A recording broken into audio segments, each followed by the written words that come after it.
Je m'appelle David Martinon et je suis ambassadeur pour le numérique. En tant que diplomate en charge des négociations sur tous les sujets numériques, cyber, c'était un peu une évidence en réalité, puisque Jamais sans elle a commencé dans le numérique. Et ça aurait été quand même un peu compliqué d'expliquer qu'il y avait le numérique qui prenait l'égalité homme-femme et l'État dans le numérique qui n'y accordait aucune importance. Donc j'ai rencontré Tatiana et Natacha et ça m'a semblé assez évident. Et donc c'est en tant qu'ambassadeur que j'ai pris l'engagement de promouvoir Jamais sans elle et de souscrire à la charte.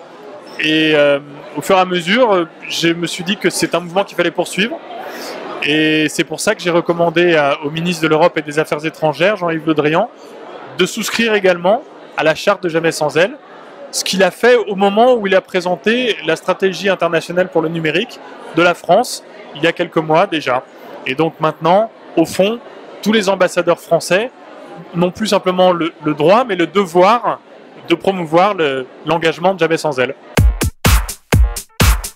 Là encore, il me semble que ça vient comme une évidence, parce qu'au fond, si on regarde historiquement, les humanistes, c'était des gens qui pensaient que l'homme était bon et qu'il fallait continuer à l'améliorer, et qui pensaient qu'on pouvait bâtir une société idéale. Il ne peut pas y avoir de société idéale si les femmes ne sont pas également représentées de la même manière que les hommes.